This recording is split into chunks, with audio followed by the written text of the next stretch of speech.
दोस्तों, जैसे ही कोई अंतर्राष्ट्रीय मामला सामने आता है, चाहे वह युद्ध का क्षेत्र का हो, चाहे बीमारी का क्षेत्र का हो, चाहे ग्लोबल वार्मिंग का दोस्तों, तो हमें दोस्तों उस वक्त अंतर्राष्ट्रीय संगठन की ज़रूरत पड़ती है ताकि दोस्तों क्या किया जाए, एक स्थान पर बैठकर उस पर विचार विमर्श किया जा सके। नमस्कार दोस्तों, मैं हूं विशाल।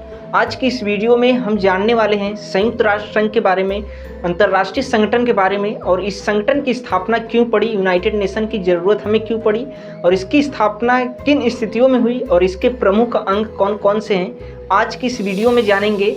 और प्रथम विश्व युद्ध से लेकर अभी तक तीसरे विश्व युद्ध से हम कैसे बचे हैं, आज की इस वीडियो में जानने वाले हैं। तो चलिए स्टार्ट करते हैं। दोस्तों, जैसे ही प्रथम विश्व युद्ध समाप्त होता है, वैसे ही दुनिया को यह पता चलता है कि अंतर्राष्ट्रीय झगड़े के निपटारे के लिए एक अंतर्राष्ट्रीय संगठन का, एक मंच का होना जरूरी है।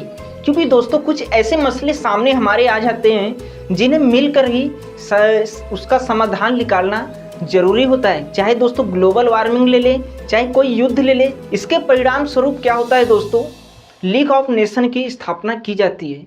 और लेकिन यह जो संगठन है इतना कारगर साबित नहीं होता है कि दूसरे विश्व युद्ध को रोक पाए। और दोस्तों प्रथम विश्व युद्ध से भयानक दूसरा विश्व युद्ध था, इसमें न्यूक्लियर वार भी हुआ। इसमें प्रथम विश्व युद्ध से अधिक ज़्यादा लोग मारे गए थे और न्यूक्लियर का भी प्रयोग इसमें किया गया था। 6 अगस्त और 9 अगस्त को आपको पता होगा, हिरोशिमा और नागासाकी पर फैटमैन और लिटिल बॉय नामक बम, परमाणु बम क्या किए गए थे, अमेरिका के द्वारा वहाँ पर छोड़े गए थे और बड़ी तबाही वहाँ पर आई थी। अब इससे दुनिया समझ गई थी कि अगर इसे हमें रोकना है तो एक सीरियस अंतर्राष्ट्रीय संगठन की स्थापना करना हमें ज़रूर चाहिए। और यही दोस्तों ये लीग ऑफ नेशन के उत्तराधिकारी के रूप में क्या होता है, संयुक्त राष्ट्र संघ की स्थापना की जाती है। और जानेंगे इसकी स्थापना कैसे हुई। तो दोस्तों आपको बता दें कि अप्रैल और मई के माह में 1945 ईस्वी में क्या किया जाता है, लगभग 2 महीने तक इसकी स्थापना के लिए क्या किया जाता है, सम्मेलन किया जाता है और इस पर विचार विमर्श किया जाता है। और वह समय आ जाता है दोस्तों 26 जून 1945 का। उसी दिन क्या होता है दोस्तों, 50 देशों ने क्या किया, संयुक्त राष्ट्र संघ के चार्टर पर, जिस पर सारे नियम कानून लिखे हुए थे, जो विचार थे संयुक्त राष्ट्र संघ के कानूनी रूप से, आधिकारिक रूप से, उस पर क्या किया जाता है, हस्ताक्षर किया जाता है। और फिर उसके बाद 15 अक्टूबर को पोलैंड इसमें शामिल होता है, मतलब इस पर हस्ताक्षर करता है। अब दोस्तों आप यह कह सकते हैं कि संयुक्त राष्ट्र संघ का जो मूल संस्थापक सदस्य देश थे वह 51 थे। क्वेश्चन आपका बन सकता है आज दोस्तों, लेकिन आधिकारिक घोषणा नहीं की गई थी कि संयुक्त राष्ट्र संघ की स्थापना कर दी गई है। वह दिन आता है दोस्तों 24 अक्टूबर 1945 का दिन। इसी दिन संयुक्त राष्ट्र संघ दिवस मनाया जाता है और इसी दिन इसकी स्थापना की जाती है। और भारत दोस्तों इसमें 30 अक्टूबर 1945 ईस्वी को शामिल होता है, मतलब हस्ताक्षर करता है। और इसी दिन से क्या होता है, भारत भी इसका सदस्य बन जाता है। अब आइए दोस्तों जानते हैं इसकी ज़रूरत हमें क्यों पड़ती है और आज कितना कारगर यह साबित हुआ है। तो बात करें संयुक्त राष्ट्र संघ की दोस्तों, यह एक बड़ी सबसे वैश्विक संस्था है और किसी भी अंतर्राष्ट्रीय झगड़े को लेकर यह जवाबदेही होता है, चाहे किसी भी क्षेत्र में हो दोस्तों। चाहे पीओके ले ले आप, चाहे अभी देखिए रसिया और यूक्रेन का वार चल रहा है, तो अंतर्राष्ट्रीय न्यायालय जो है संयुक्त राष्ट्र संघ का एक अंग है, उसने राष्ट्रपति व्लादिमीर पुतिन के खिलाफ क्या किया है, अरेस्ट वारंट जारी कर दिया है वहाँ के लोगों के उत्पीड़न की वजह से दोस्तों। मतलब यूक्रेन, यह जो अंतर्राष्ट्रीय न्यायालय है उसने यह आरोप लगाया है कि पुतिन ने क्या किया है, यूक्रेन के लोगों के लिए बहुत तकलीफ किया है, उनके खिलाफ बहुत अत्याचार किया है। मतलब जहाँ वहाँ के जो लोग थे, लड़के थे, बच्चे थे, उनका मतलब जबरन उन्हें अपने देश में मिलाए हैं और कई लोगों को बेघर भी होना पड़ा है। तो उसके खिलाफ क्या किया गया, अरेस्ट वारंट जारी किया गया है। मतलब यह हवाला देते हुए कि पुतिन ने ये कार्य किए हैं, इसलिए इनके खिलाफ अरेस्ट वारंट जारी किया जाता है। और पुतिन अगर किसी भी देश में यात्रा करते हैं, अगर जो संयुक्त राष्ट्र संघ के सदस्य देश हैं और जो इस कानून को मानते हैं संयुक्त राष्ट्र संघ के, अगर उस कंट्री में वह जाते हैं तो वहाँ पे पुतिन क्या होंगे दोस्तों, गिरफ्तार हो जाएंगे। भारत इस ट्रीटी पर हस्ताक्षर नहीं किया है, तो पुतिन अगर भारत आते हैं तो नहीं होगा। भारत संयुक्त राष्ट्र संघ का सदस्य है, न कि यह जो एक्ट है इस पर हस्ताक्षर नहीं किया है। मतलब जो ये नियम बनाया गया इस चीज़ को भारत नहीं मानता है, समझिएगा जरा। अब आइए जानते हैं अंतर्राष्ट्रीय संगठन के अंग कौन कौन से थे, संयुक्त राष्ट्र संघ के अंग कौन कौन से थे।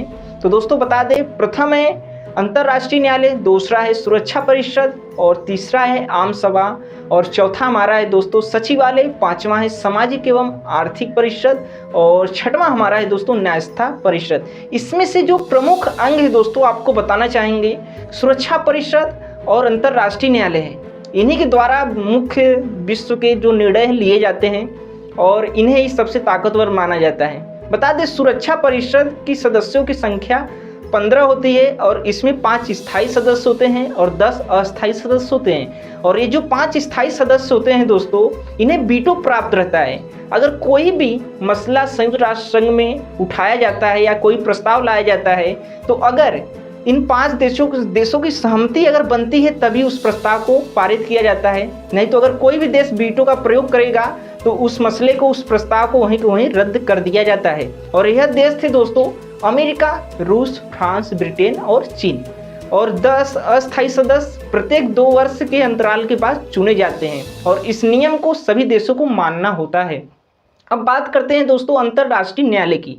तो अंतर्राष्ट्रीय न्यायालय में कुल 15 न्यायाधीश चुने जाते हैं और दोस्तों इसमें आपको बताना चाहेंगे यह 9 वर्षों के लिए चुने जाते हैं। और यह जो न्यायाधीश होते हैं, इन्हें चुनने की प्रक्रिया आम सभा और सुरक्षा परिषद के सदस्यों के द्वारा बहुमत प्राप्त करने के बाद इन्हें चुना जाता है। मतलब जब बहुमत से पारित हो जाता है यह, जिन्हें चुना जाता है न्यायाधीश, 15 न्यायाधीशों को, अगर आम सभा सुरक्षा परिषद जिसे चाहेगी, बहुमत प्राप्त होगा कि हम इन्हीं सदस्यों को, इन्हीं कैंडिडेट के लोगों को हम न्यायाधीश चुनना चाहते हैं, तो वही 15 चुने जाते हैं और यह 9 वर्षों के लिए चुने जाते हैं। अब दोस्तों आते हैं इसके महासचिव के बारे में बात करते हैं। तो दोस्तों आपको बता दें, इसके प्रथम महासचिव थे ट्रिगवेली। और फिर उसके बाद वर्तमान में बात करें तो इस समय संयुक्त राष्ट्र संघ के जो सबसे अधिक दिखने वाला सार्वजनिक चेहरा होता है वह महासचिव का ही होता है। तो वर्तमान में बात करें दोस्तों संयुक्त राष्ट्र संघ की महासचिव की, तो वह एंटोनियो गुटेरेस हैं, जो 1 जनवरी 2017 को पदभार संभालते हैं। और यह पुर्तगाल के 1995 से लेकर 2005 ईस्वी तक प्रधानमंत्री भी रह चुके हैं और इन्हें अनुभव भी है। तो अभी ये एंटोनियो गुटेरेस क्या है, संयुक्त राष्ट्र संघ के कार्यभार संभाल रहे हैं और महासचिव भी हैं। अब दोस्तों जाहिर सी बात है, अगर अब तो शीत युद्ध चल रहा था उस वक्त, संयुक्त राष्ट्र संघ की स्थापना होने के बाद भी क्या चल रहा था, शीत युद्ध चल रहा था। लेकिन दोस्तों इसी की देन थी कि आज दुनिया तीसरे विश्व युद्ध से बची हुई है। और आपको बताना चाहेंगे कि आज तीसरा विश्व युद्ध न होने का कारण इसी संगठन का है। कोई भी संगठन दोस्तों 100% कारगर साबित नहीं होता है, लेकिन हाँ कुछ समस्याएं जो हैं उन्हें कम तो कर ही सकता है। ऐसा नहीं है कि यह 100% तक कारगर साबित हुआ है, लेकिन आज न्यूक्लियर वार होने से बचा है पूरे विश्व में।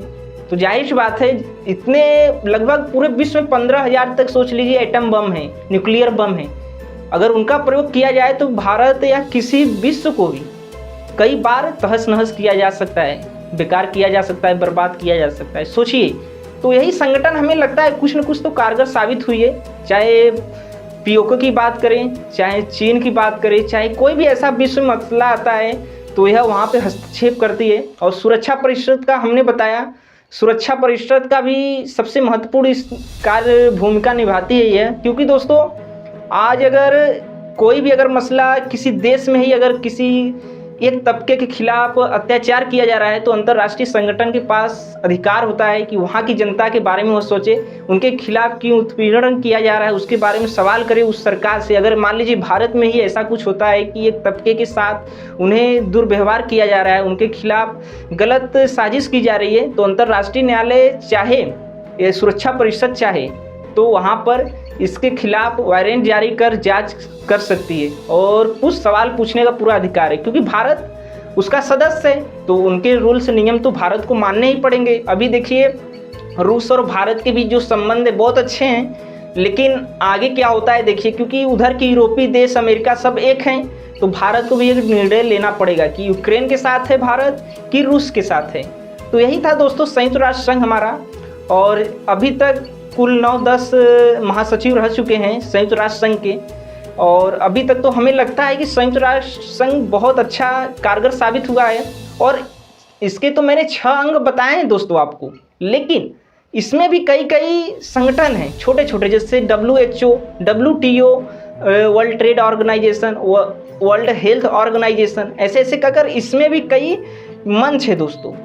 ऐसा नहीं है कि एक ही साथ सब काम कर रहे हैं, इनमें भी कई कई महासचिव हैं, हर संगठन के अध्यक्ष हैं, उनको कार्यभार दिया गया है कि आप इस डिपार्टमेंट के अध्यक्ष हैं, आपको इसको संभालना है। WTO, यूनेस्को, सारी चीज़ें इसी में आती हैं, संयुक्त राष्ट्र संघ के अंदर ही दोस्तों। तो यही था दोस्तों संयुक्त राष्ट्र संघ का इतिहास और कैसे संयुक्त राष्ट्र संघ की स्थापना की जाती है, और अब संयुक्त राष्ट्र संघ के ढांचे में, प्रक्रियाओं में, नियम कानून में बदलाव करने की मांग चल रही है। और भारत भी कह रहा है कि हमें भी वीटो पावर दिया जाए और हमें भी स्थायी सदस्य बनाया जाए। बहुत से देश हैं, अफ्रीका के भी देश सोच रहे हैं कि हम भी इतने बड़े कंट्री में हैं, तो एक महाद्वीप के तौर पे हैं, तो हमें भी वीटो पावर स्थायी सदस्य बनाया जाए।